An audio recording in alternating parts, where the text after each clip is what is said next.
Bismillahirrahmanirrahim.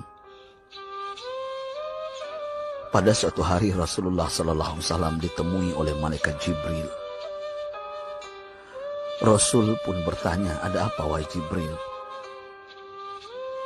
Jibril menjawab, "Wahai Muhammad, sesungguhnya hari ini Allah Subhanahu wa Ta'ala sedang mengobarkan nyala api neraka, dan seluruh para malaikat amat ketakutan.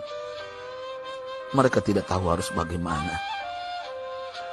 Untung aku ingat," kata Jibril, "bahwa engkau Muhammad adalah sumber cinta dan sayang Allah Subhanahu wa Ta'ala kepada alam semesta. Dengan alasan itu aku kesini, bertabaruk mengambil berkah dengan cinta Allah kepada dirimu, ya Rasulullah, ya Muhammad." Rasulullah terdiam beberapa saat, kemudian bertanya lagi, "Wahai Jibril, ceritakan padaku bagaimana neraka itu sesungguhnya." Jibril menjawab, "Wahai Muhammad, neraka itu bagaikan lubang-lubang yang terdiri dari 7 tingkat. Jarak antara satu lubang dengan yang lain ialah perjalanan 70 tahun. Lubang paling bawah adalah lubang yang paling panas." Nabi SAW meneruskan pertanyaannya, "Lalu siapakah penghuni lubang-lubang neraka itu, wahai Jibril? Sampaikan kepadaku, Jibril." Jibril menjawab, "Lubang yang paling bawah diciptakan untuk orang-orang munafik. Lubang yang berikutnya untuk penyembah berhala. Lalu untuk penyembah bintang dan matahari." Jibril terus menerangkan penghuni tingkatan neraka hingga lubang yang kelima, tempat umat Yahudi, dan yang keenam dihuni oleh umat Nasrani. Setelah menjelaskan penghuni 6 tingkatan neraka, Jibril diam cukup lama. Rasulullah SAW penasaran dan bertanya kepada Jibril, "Wahai Jibril, siapakah penghuni neraka yang ketujuh?" Jibril diam saja tidak menjawab. Rasulullah SAW mengulangi pertanyaannya, tapi Jibril tetap diam. Rasulullah tambah penasaran dan mendesak Jibril agar dijawab pertanyaannya. Akhirnya Jibril pun berkata, "Umatmu, wahai Muhammad, mereka itu para pelaku dosa besar di kalangan umatmu, yang dimana sampai mereka mati belum sempat bertaubat." Mendengar jawaban Jibril, Rasulullah langsung jatuh pingsan. Jibril merangkulnya dan meletakkan tubuh baginda di atas pangkuannya.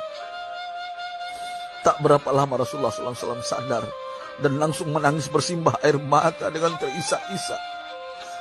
Rasulullah mempertegas pertanyaannya, "Wahai Jibril, apakah benar ada di antara umatku yang masuk neraka?" Jibril menjawab, "Benar, wahai Muhammad, pelaku dosa besar di antara umatmu yang belum bertaubat." Setelah itu Rasulullah menghadap kiblat dan sujud kepada Allah dalam isak tangisnya. Sesekali dengan suara pelan beliau membisikkan kata-kata, "Ummati ya Rabb, ummati, ummati, ummati." Beliau SAW tidak mengangkat kepalanya dalam keadaan seperti itu selama 3 hari 3 malam, kecuali setiap Bilal bin Rabah mengumandangkan azan, barulah beliau bangkit untuk menjadi imam, dan setelah itu kembali sujud lagi.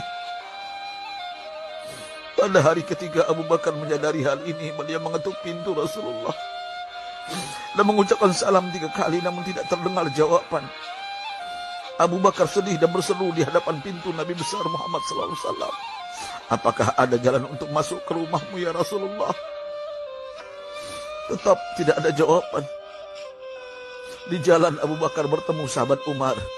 "Mengapa engkau menangis, wahai Abu Bakar?" kata Umar. Abu Bakar menceritakan keadaan Rasulullah SAW. Maka Umar pun melangkah menuju rumah Rasulullah dan terjadilah hal yang sama. Umar pun pulang dan menangis.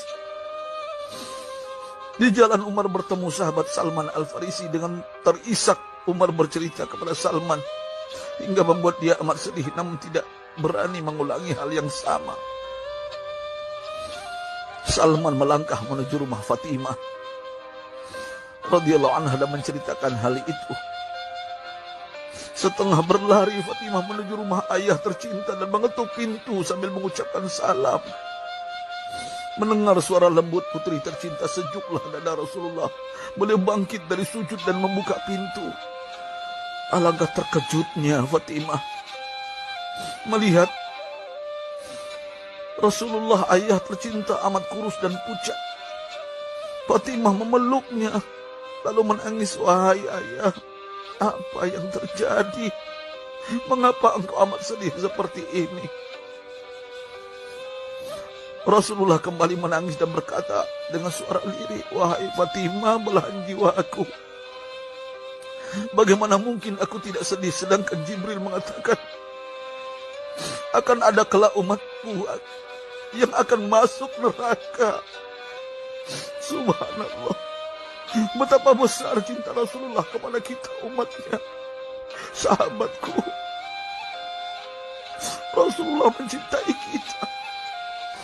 Antaman ma'aman ahbabta, engkau akan berkumpul dengan orang yang kau cintai. Mari kita mencintai baginda Nabi besar Muhammad SAW yang mencintai kita umat yang tidak rela kita masuk neraka. Mari kita mencintai beliau dengan berselawat.